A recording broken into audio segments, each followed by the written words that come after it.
I need a volunteer. Nobody wants? All right, Miss Kathy. Always eager to volunteer. They call me better than military. I've never been in it, so that's why I still volunteer. I got some Play-Doh here. You make anything with Play-Doh? A ball. With snake? I want you to try and make a dinosaur. Now, here, I'll give you something to work with. There you go. Can you make a dinosaur? So no pressure. That is a snake with some back problems. There you go. Now, there's no pressure on that. Could you imagine if we said, okay, you're going to try and make that, and that's going to determine whether we give you $10,000 or you lose $10,000? It wouldn't make no difference. It still look like that. Thank you, Miss Kathy. Thank you. See, a lot of times, we set out to do stuff like that, and this is more like what we end up with. And to be honest with you, this is what parenting feels like quite a lot of the time. Amen? You're suddenly in the middle of this thing, and you're like, I don't exactly know what I'm doing, but the stakes are way higher than I'm really comfortable with. And I have this feeling that other people are doing this, and I'm doing this. Because kids aren't static things, are they? You can get a pet rock and stick it in a drawer. Never look at it. It'll be the same. It'll be exactly the same as if I take it out and feed water and take it for walks in the park. It won't change. But your kids are different. You remember the first time that you had your kid spit back at you a piece of yourself? I can't even be mad at that. That's me. And so we understand that we are forming and shaping our kids. And we want to do this right. We want to do a good job of it. And it's perhaps easiest to say, okay, I don't want things to shape my kids in a bad way. So we relate to this verse as parents in 1 Corinthians 15:33. Paul says, do not be deceived. Bad company ruins good morals. Amen. What I find ironic is that he's quoting a pagan play. That's where that saying comes from. Bad company ruins good morals. Even the pagans get this. It matters who you're around. And it's interesting to me that we've come to expect this help in shaping our kids, even from the movies that they watch. Have you noticed that as parents? You watch a kid's movie, you could be watching Air Bud 25, where the dog joins UFC, right? And it's a totally bonkers movie. But at some point, somebody's going to learn the magical power of friendship. Or something like that. You'd be totally unrelated to the movie. But you know why they put that in there? Because they know that parents will eat it up. Make you feel better about parking your kid in front of a screen for a few hours while you take a nap. Now this verse, though, in 1 Corinthians is not about the shaping power of movies, but the people that we spend time around. We say, okay, well, if bad influences are bad, where do I go for the opposite? Where do I go for good influences? Now at this point, parents are saying, okay, I understand where you're going. I got to have my kids in church. Now, yes, you should have your kids in church. We put a great deal of time and effort and thought into not just having daycare offered while you are sitting up here. We want to instruct your kids while they're here and not waste that time. But there is this mindset that I think that parents can develop where they outsource this responsibility of shaping their kids. And they say, well, I'm not an expert at this when it comes to their spiritual formation. And so I'm going to go to church and I'm going to expect you, the pastor, or their teachers there, you guys are the experts, so I'm going to bring my kids to you and say, you need to teach them about God. And it's almost like somebody saying, well, I don't know really enough about dental hygiene, so I'm just going to expect my dentist to brush my kids' teeth. Now, yes, you should take your kids to the dentist. But in terms of the daily ins and outs and making sure their teeth get brushed, you can't outsource that to an expert. That's on you. So parents, shape your kids.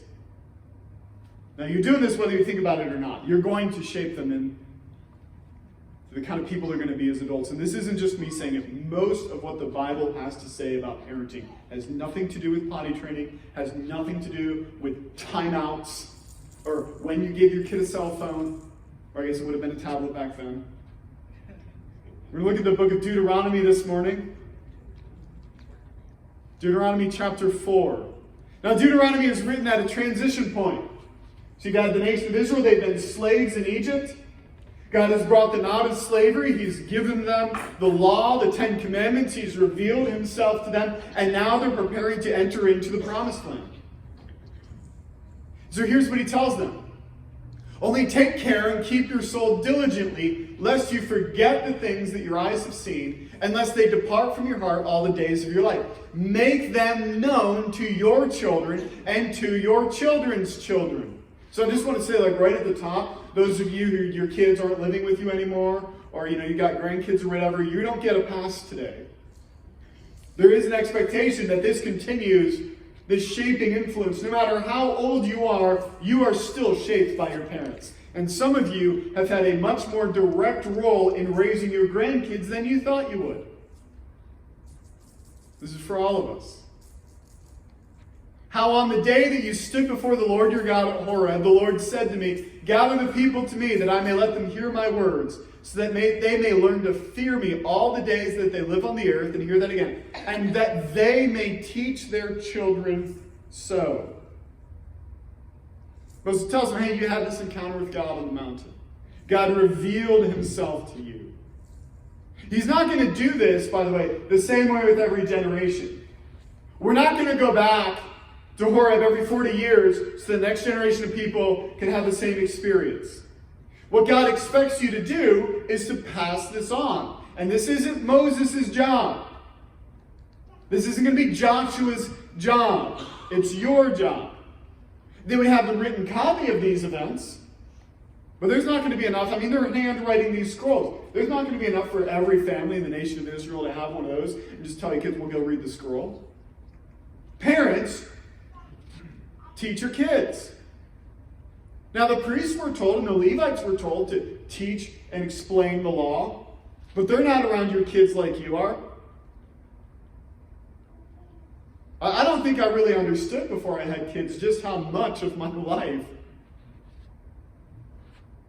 and have them tag along. I mean, you can't even pee without little fingers reaching under the door.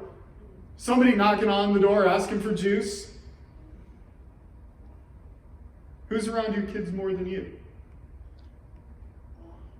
So I think of the shaping influence, and we notice when that is absent. When I run into young guys raised in a home without their dad present, you can tell there is this void that is left.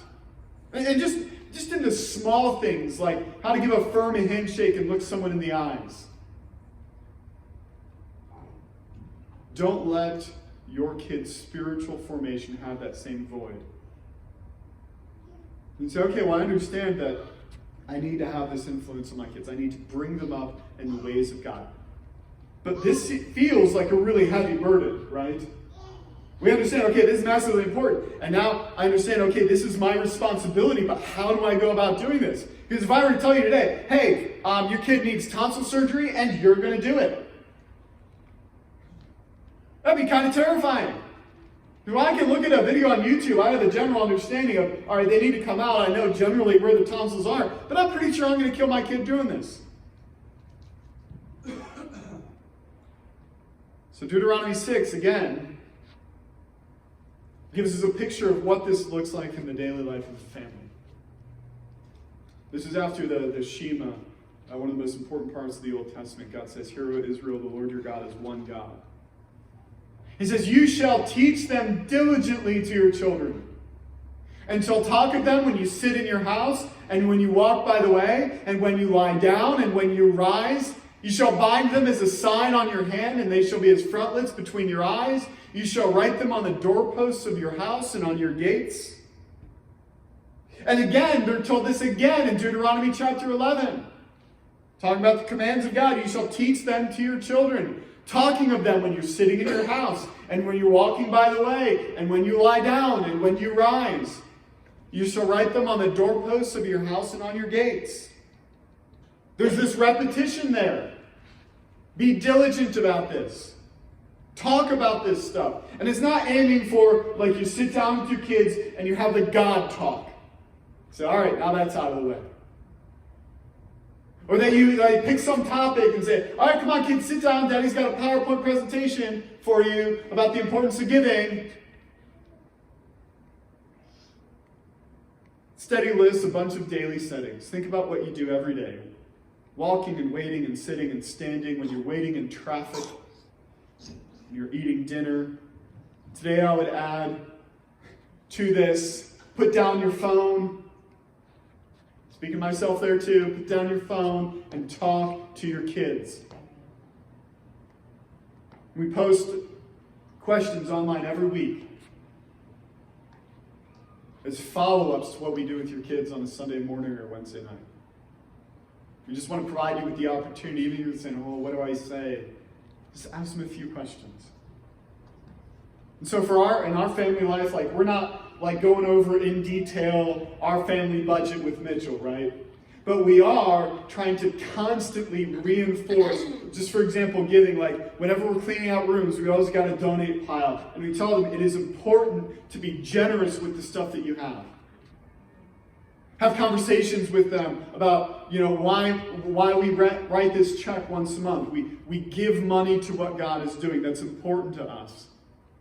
And so over time, it's not even that you're going to train your kids to a specific response, but you have those conversations and you will see it reflected in the way that they approach life. And so I love this about Christine. She got such a sensitive heart. On multiple occasions, when I've seen her take money out of her own piggy bank and I'm going to go buy a chocolate bar or something, she'll go and she'll think about her brother Mitchell. You say, well, I want to get one for Mitchell too. So God also says, hey, take what I'm telling you and commanding you. It says there at the end of that verse, write them on the doorposts of your house and on your gates. Tie it to your hands and on your forehead. And the Jewish people had a way of taking this very literally. They would actually write tiny copies of those verses, put them in little boxes, strap it onto their wrists and their forehead. But the point that God is going for there is it should be built in to your life. And not just even the conversations that you have with your kids, but what they see you doing. What is the testimony of your daily life? What is it that your kids see you doing all the time? Have you ever done that with your kids? Sat down and asked them? You'll see those Facebook things what does Daddy always say? What do you think I like to do the most? You know what my kids see me doing every single morning? I'm a creature of habit. I make exactly 4 scrambled eggs every single morning. And so, Finn will sit there on my hip and reach for the spatula. Mitchell will pull up his helping chair and he'll I gotta make eggs with Dad. And unfortunately now he'll eat half of them, which I don't like. And so we cook all the time as a family. So you know what my kids do when they play? They cook. It's when they got a little kitchen off of our kitchen, and they'll just go and they'll cook, and you can hear them mimicking what they see you doing. And it's not because we've had a talk with them about the importance of learning how to brown garlic. They're like sponges. But you don't get to turn that off. Right? You don't get to tell them, hey, stop recording. Daddy's about to say some stuff. Right? Christine telling me she was on the playground. Some kid came to her and said her knee hurt. She said, and I told him, it's just pain. I said, yeah, I guess I do say that to you guys a lot. So caring. She'd be there someday. And so you got to be consistent with your life, because it doesn't matter if you're having the talks about loving your enemies and they hear you cussing them out. Imagine if my kids grew up hearing me preach about God's love for us, and yet they see me being spiteful to people Monday through Saturday. I know people who've grown up in households like that. And let me tell you, it makes the parents' words meaningless if they don't match up with your life. Again, people of Israel told again at the end of Deuteronomy, take to heart all the words by which I'm warning you today, that you may command them to your children, that they may be careful to do all the words of this law. After Deuteronomy is written, Moses dies. You get to the promised land, they go to cross the Jordan River. Now Joshua is the leader, and it's flooded. And God divides the waters of this flooded river, and they walk through on dry ground. And as they are walking through, they pick up 12 stones from the bottom of the river, and they get to the opposite side, and they make a monument there. And here's what we're told in Joshua. And those 12 stones which they took out of the Jordan, Joshua set up at Gilgal. And he said to the people of Israel, when your children ask their fathers in times to come, what do these stones mean? Then you shall let your children know Israel passed over this Jordan on dry ground. So in addition to our daily ins and outs and what you talk about over breakfast, there are going to be key moments that are going to be formative for years and years to come. And you remember those moments, even if you were like 5 years old. There's like a handful of times that were just really formative for your life. And so in my parenting, I want to leverage those opportunities to talk to them about the character and nature of God. How do we frame this? How do we understand this? So I got a call last night. Heather Smith came back into town, and they were planning on showing up at church and surprising everybody. And I missed a call, and I called her back, and she said, hey, our house got broken into while we were gone. Stuff's all over the floor. So I came by, and the cops were there, and the kids are waiting in the van, and I was like, hey, you're just going to come, you're going to stay at our house tonight. So got all the kids, and the kids are, they're starting to process through this. They're trying to understand what's happened. I hear them talking in the side room. One of them is trying to pin all this on the elf on the shelf. Like, that's a sneaky, they probably did. I think I've got this figured out.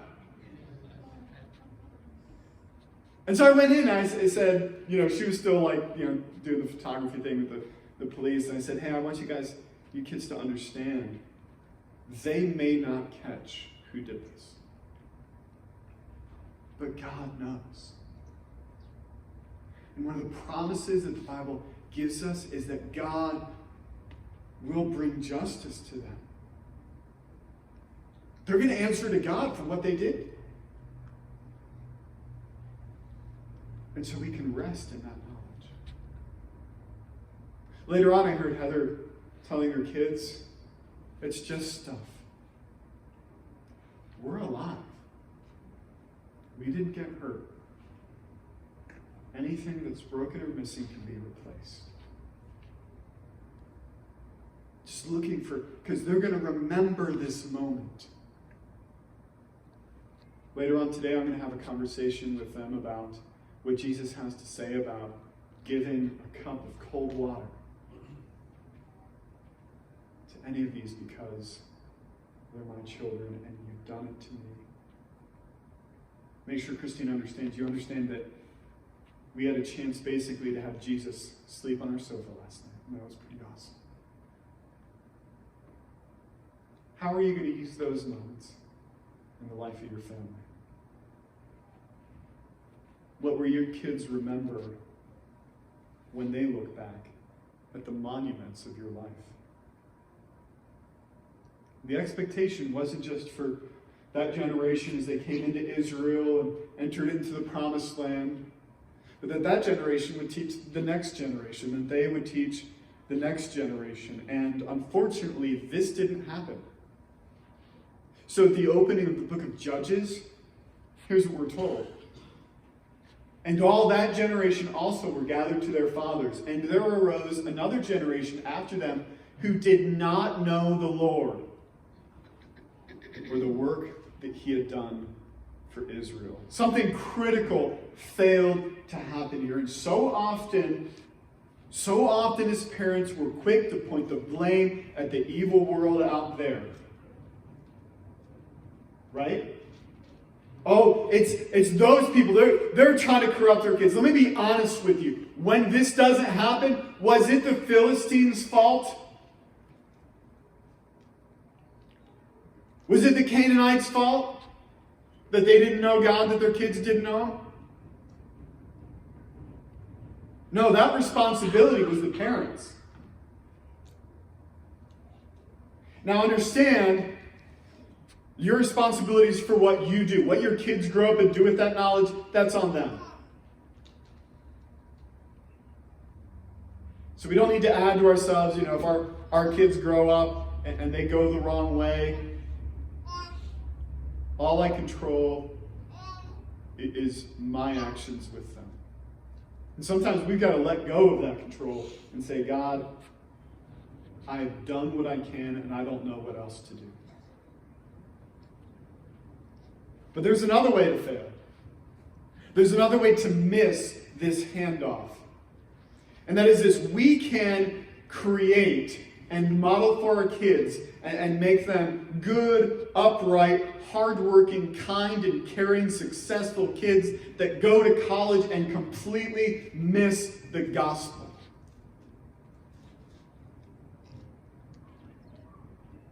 Because sometimes, and this is the easier thing, sometimes as parenting we can become exclusively focused on, I want my kids to be good. And I'm going to teach them to do good things and to not do bad things. But I just want to remind you, parents, today, that that's not the gospel. That's not the center of Christianity, is God training us to do good things and stop doing bad things. That's a part of following Jesus, yeah. But I just want to remind you that what we're supposed to be passing on to our kids, its center is this. In Ephesians 2, this is one of many statements of this. For by grace you have been saved through faith. So grace is something that you're given that you do not deserve. God saves us in a way that we don't deserve because we put our faith in him. It says, and this is not your own doing. It is the gift of God, not a result of works, so that no one may boast. Do your kids understand that their relation to God hinges on God loving them in a way that they don't deserve? That has nothing to do with good things they've done or bad things they haven't done? Because we can give them the wrong impression. If all we ever do is say, do good things and don't do bad things, and we don't cover the gospel, they can miss it.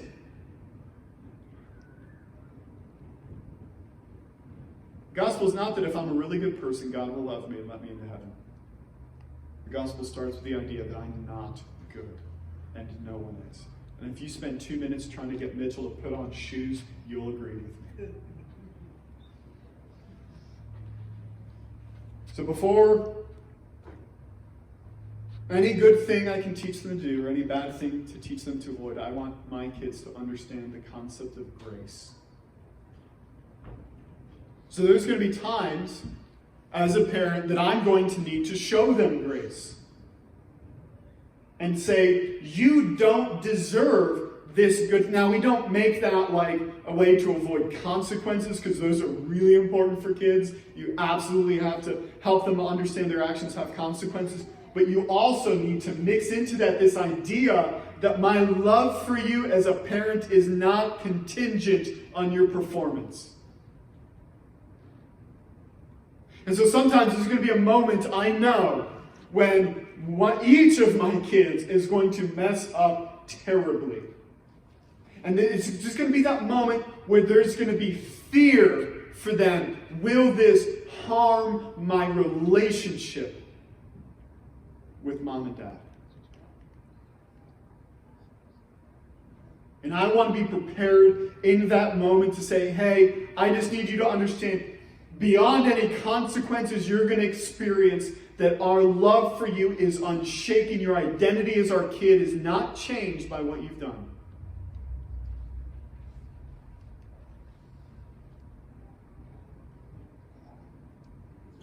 And then there's going to be times that I'm going to get to model that for them.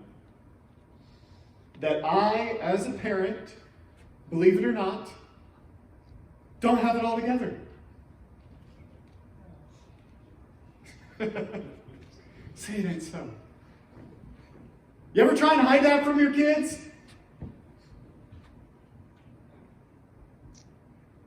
Some of you moms have cried in the closet. Some of you dads have whitewashed over your faults and failures. Why? And there are things that our kids aren't emotionally equipped to handle, but I'm just talking about, in general, the concept that I'm wrong sometimes. Some of you might have noticed a few weeks ago that Fan came into church with some scuff marks on his head. It was on me. Just trying to give Sarah a break. I think she was like totally where I was like, hey, I'm going to take the kids for a bit. Don't worry. Every good story starts like that. Take the kids and tell her not to worry. I was playing with him in the yard, and I put Finn in the little wagon. He was just chilling. We're kind of walking around the yard, and I was like, all right, well, I'm just gonna take him on the road. He really is liking this wagon deal, and didn't think to buckle him in. And we get to the bottom, and we're just going right down the road, and we go to make the turn, and Christine's in the wagon with him up. And I look, and she goes, Dad! Finn's like, ah, on the pavement. Flipped himself out head first into the pavement. And what's even better about it is I'm walking, I got the dog in one hand, pulling the wagon, Finn's wailing in my arms, and this dude pulls up in his truck, he's like, is he okay? I saw from across the road.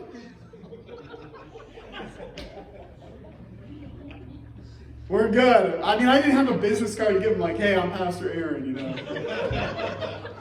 Common Ground Church, bring your kids.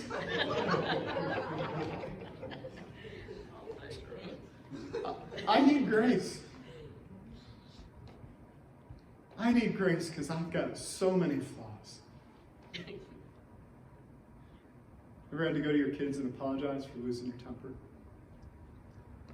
Saying sometimes, you know, Daddy's distressed. And I need Jesus. So I need to be telling my kids, 1 Corinthians 11:1, be imitators of me as I am of Christ.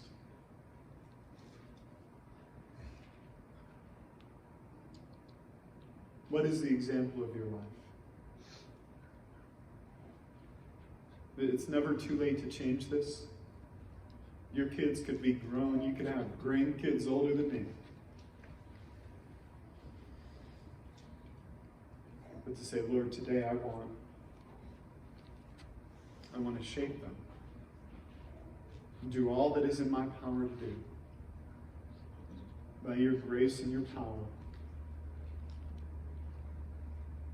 To pass this on to the next generation.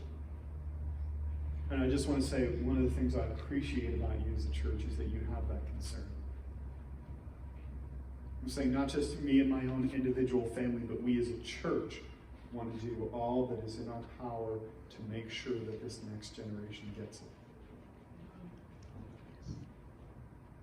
And we understand that we're not going to do this on our own strength or cleverness or persistence, by the grace of God. Let's pray. God, I thank you for those times that you really do show us that we're in over our heads. You have entrusted these lives to us. And more than any other human relationship on earth, we know that they're going to be shaped and molded by what they see and what they hear from us. So God, I pray that you would use these relationships for your glory. God, whether it be in the small moments at the start of the day, or when tragedy strikes, or when you answer prayer, or when they mess up and tired. that you would bring to our mind the opportunities that you give us to speak grace and truth, to show them what it means to love God, to love our neighbor, to model for them our own reliance on Christ. That we would see the fruit of our efforts. God, some of us are praying right now for kids that have grown up and departed from the way. God, that you would bring them back by your power and in your name. Amen.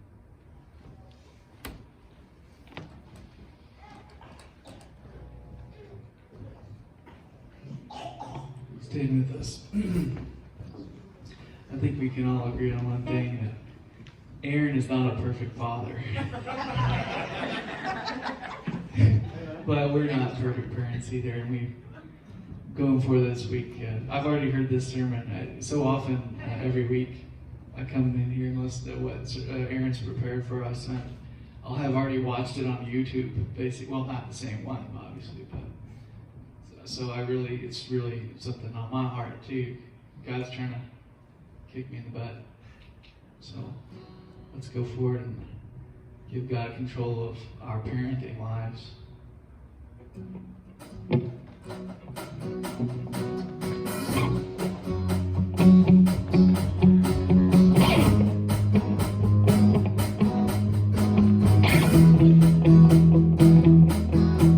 Here I am,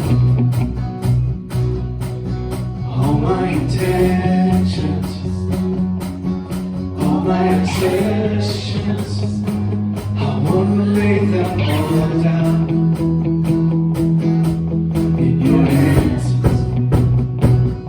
Only your love is vital, though I'm not entitled. Still you call me your child.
I wanna give you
You may be seated.